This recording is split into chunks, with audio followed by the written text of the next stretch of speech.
साथियों नमस्कार। आज हम पढ़ रहे हैं इंग्लिश में टेंस। तो टेंस को हम देखें। टेंस को हम टाइम के आधार पर हम बांटें। केवल आधार टाइम ही नहीं है, लेकिन हम टाइम के आधार पर बांटें। बाकी हम एग्जाम्पल से और देखेंगे कि किस प्रकार से किस वाक्य में कौन सा टेंस है। टाइम के आधार पर देखें। कोई घटनाएं या तो पहले भूतकाल में वो हो चुकी है, तब तो वो पास्ट टेंस हो जाएगा। कोई घटना है वो वर्तमान में चल रही है, प्रेजेंट में है, तब वो प्रेजेंट टेंस हो जाएगा। कोई घटना है वो भविष्य में होगी, तो वो फ्यूचर टेंस हो जाएगा। जैसे मैं एक वाक्य बोलूँ आपको, मैं पढ़ता हूँ। इसको मैं पढ़ने को एक मैं बोलूँ मैं आपको मैं पढ़ता हूँ, और एक मैं बोलूँ इसका ही मैं चार तरह से डिवाइड करूँ मैं कि मैं पढ़ रहा हूँ, मैं पढ़ रहा हूँ। एक बोलूँ मैं पढ़ चुका हूँ, एक मैंने बोला मैं पढ़ चुका हूँ, और एक मैंने बोला है टाइम के साथ लिमिट लगा के कि मैं इतने बजे से या इतने वर्ष से पढ़ रहा हूँ। क्या कर रहा हूँ? पढ़ रहा हूँ। तो आज हम देखें कि इसको हम किस प्रकार से, जो प्रत्येक टेंस है, प्रत्येक टेंस के भी चार चार डिवीजन होते हैं। प्रत्येक टेंस के कितने कितने भाग होते हैं? चार चार भाग होते हैं। एक में आते हैं इस प्रकार से, जैसे प्रेजेंट की मैं बात कर रहा हूँ। प्रेजेंट में सबसे पहले मैं प्रेजेंट की कर रहा हूँ, तो प्रेजेंट में एक तो आता है जैसे आदत बताने वाले ये वाक्य हैं कि जैसे मैं पढ़ता हूँ, ये एक हैबिट है। इस प्रकार से एक है कि पढ़ रहा हूँ, कोई रनिंग में प्रोग्रेस में काम चल रहा है। एक है चुका हूँ, परफेक्ट मतलब काम हो चुका, परफेक्ट मतलब कंप्लीट, है ना। तो मतलब एक परफेक्ट के रूप में परफेक्ट। और एक है ये बजे से पढ़ रहा हूँ, टाइम की लिमिट लगा के। तो प्रत्येक टेंस के चार चार प्रकार हो जाते हैं। जैसे पढ़ रहा हूँ, ये एक सिंपल बात है, तो प्रत्येक का सिंपल टेंस होता है, प्रत्येक का रनिंग वाला कंटिन्यूअस या प्रोग्रेसिव टेंस होता है, प्रत्येक का परफेक्ट टेंस होता है, और प्रत्येक टेंस का ही परफेक्ट कंटिन्यूअस टेंस होता है। जैसे भूतकाल में इस वाक्य को हम कैसे बोलेंगे कि मैं पढ़ता था, मैं पढ़ रहा था, मैं पढ़ चुका था, मैं इतने बजे से पढ़ रहा था। भविष्य काल में हम फ्यूचर में गागी के लगाते हुए मैं पढ़ूँगा, मैं पढ़ रहा हूँगा, मैं पढ़ चुका हूँगा, मैं इतने बजे से पढ़ रहा हूँगा। इस प्रकार के वाक्य आ जाएंगे।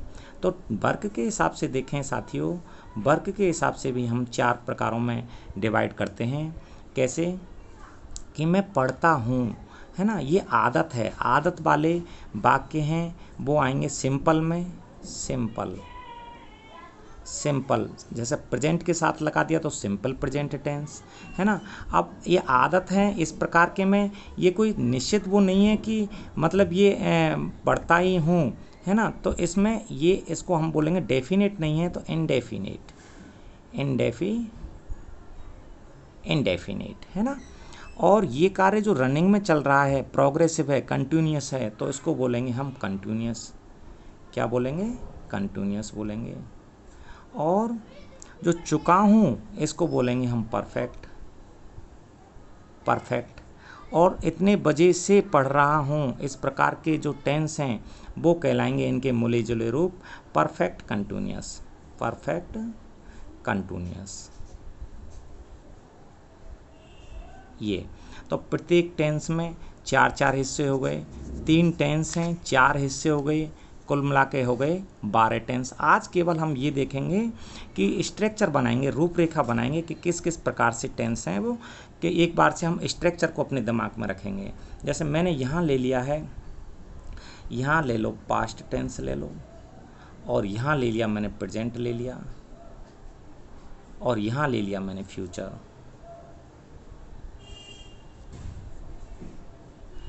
इनके प्रत्येक के चार चार हिस्से हैं। जैसे सिंपल, या मैंने कहा इसको इंडेफिनिट। दूसरा मैंने प्रकार इन सब का ही दिया, simple past, simple present, simple future. ऐसे दूसरा प्रकार मैंने इनको दिया कंटिन्यूअस, और तीसरा प्रकार मैंने दिया इनको परफेक्ट। चौथा प्रकार मैंने दिया परफेक्ट कंटिन्यूअस। आज केवल हम स्ट्रक्चर बनाने की कोशिश करेंगे कि स्ट्रक्चर किस प्रकार से आपके दिमाग में फिट होता है, ये कि जब हम पर्सनली पढ़ेंगे एक बार, जब भी इसको देखेंगे। अब हम देखें इनमें कौन कौन सी हेल्पिंग वर्ब है वो यूज़ करी जाती है। हेल्पिंग वर्ब जो वर्ब के साथ, वर्ब के पहले लगती है, जो मेन वर्ब होती है उससे पहले लगती है, जो प्रत्येक टेंस की पहचान बताती है। प्रत्येक टेंस की क्या बताती है? स्पेशली पहचान बताती है, वो हेल्पिंग वर्ब होती है। तो एक बार हेल्पिंग वर्ब को मैं इसी में देख लेता हूँ। मैं हेल्पिंग वर्ब को देख रहा हूँ इसी से ही, हेल्पिंग वर्ब और देख रहा हूँ मैं इसमें हेल्पिंग वर्ब। हेल्पिंग वर्ब को हिंदी में बोलते हैं सहायक क्रिया। क्या बोलते हैं? सहायक क्रिया। पास्ट की है, प्रेजेंट की है, फ्यूचर की है। मैं सबसे पहले देख रहा हूँ प्रेजेंट की। सबसे पहले किताबों में जैसे प्रेजेंट टेंस दिया होता है, सबसे पहले मैं प्रेजेंट की देख रहा हूँ। सिंपल इंडेफिनिट जो सिंपल प्रेजेंट टेंस है, या उसकी क्या सहायक क्रिया होती है? इसमें जो बहुवचन के वाक्य होते हैं उनमें आती है डू। बहुवचन का मतलब प्लूरल जो वाक्य होते हैं और आई के साथ डू आती है।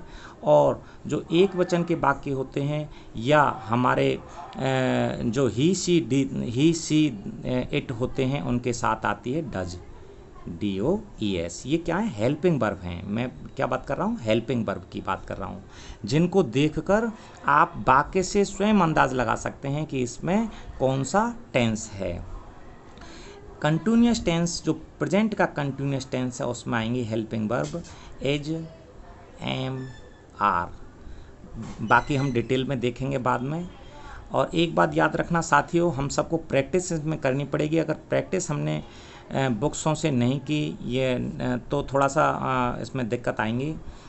प्रेजेंट टेंस में परफेक्ट में जो हेल्पिंग वर्ब हैं वो हैं हैज और हैव, और परफेक्ट कंटिन्यूस में हैं हैज बीन और हैव बीन।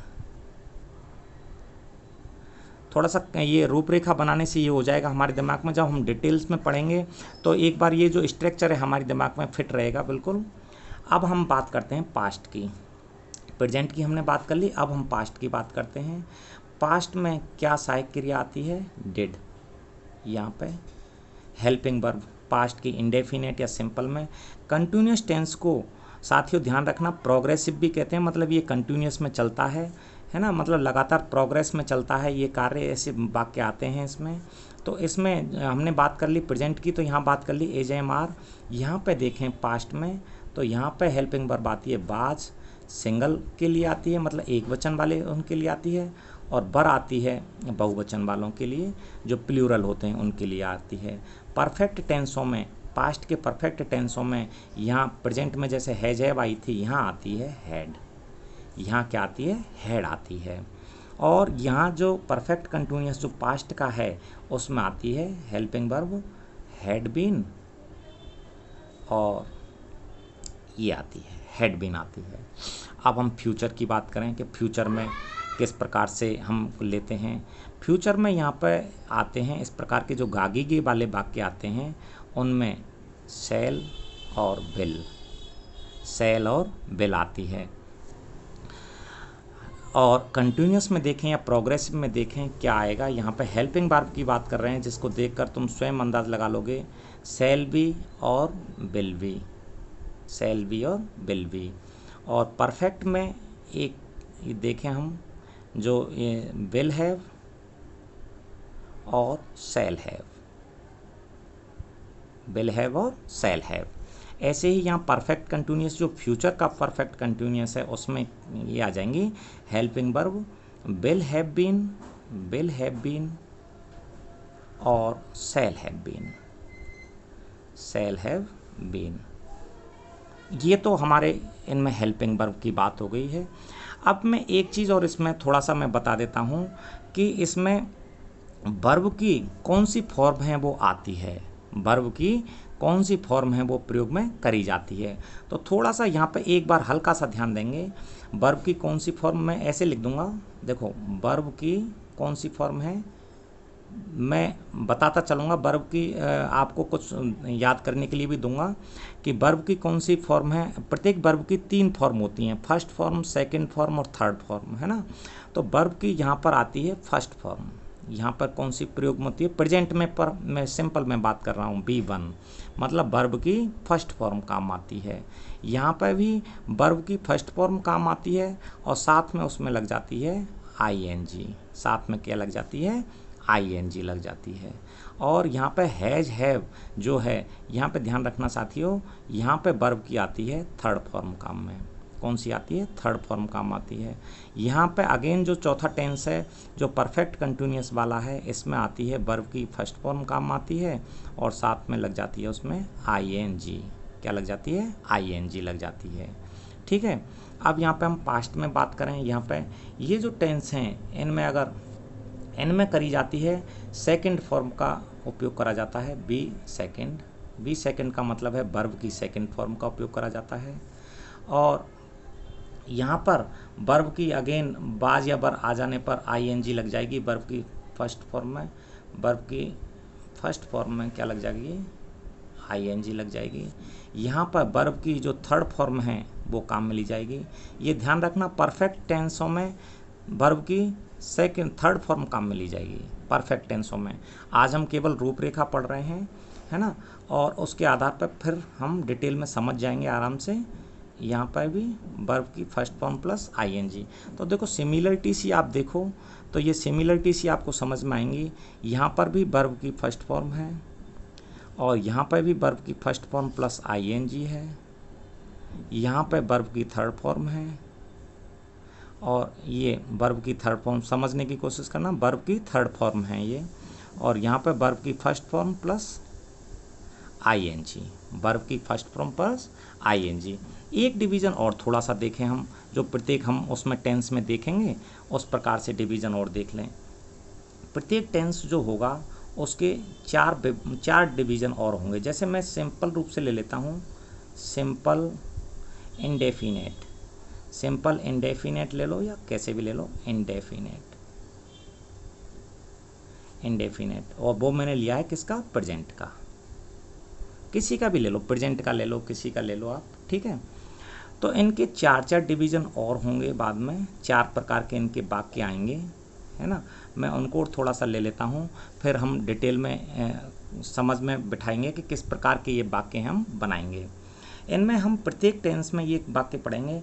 एक तो सिंपल पढ़ेंगे, सिंपल का मतलब जिनमें नहीं का प्रयोग नहीं है। एफर्मेटिव या सकारात्मक वाक्य पढ़ेंगे, एफर्मेटिव या साधारण वाक्य पढ़ेंगे, एफर्मेटिव या हम साधारण वाक्य पढ़ेंगे। और दूसरे पढ़ेंगे हम नकारात्मक वाले, नहीं वाले, मतलब नेगेटिव सेंटेंस पढ़ेंगे, नेगेटिव जिनमें नहीं आता है वो वाले वाक्य पढ़ेंगे। सब में ही प्रत्येक में, जैसे हमने 12 पढ़े हैं, ये 4 यहाँ से 4 यहाँ से, है ना। तो 12 में हम प्रत्येक में 4 और पढ़ेंगे। एफर्मेटिव वाले जो जिनमें नहीं है साधारण वाक्य पढ़ेंगे, नेगेटिव वाले पढ़ेंगे, एक क्वेश्चन वाले पढ़ेंगे, जिनमें क्वेश्चन से वाक्य शुरू होंगे वो वाले वाक्य पढ़ेंगे। उनको बोलते हैं इंटरोगेटिव, इंटेरोगेटिव प्रश्नवाचक वाक्य। एक पढ़ेंगे हम इंटेरोगेटिव नेगेटिव, जिनमें क्वेश्चन भी है और साथ में नहीं का भी प्रयोग करा गया, ऐसे भी वाक्य पढ़ेंगे, इंटेरोगेटिव और नेगेटिव, इंटेरोगेटिव नेगेटिव, इस प्रकार के सेंटेंस और पढ़ेंगे। मतलब प्रत्येक में हम लगभग 4 में 12 है तो 12 में 4 का गुणा और किया तो 12 चौक 48, मतलब हम करीबन 48 प्रकार के टेंसेस हैं वो लगभग देखेंगे कि इसमें किस प्रकार से जो है अरेंजमेंट है वो किया जाता है। तो आज के लिए इतना ही। नमस्कार साथियों।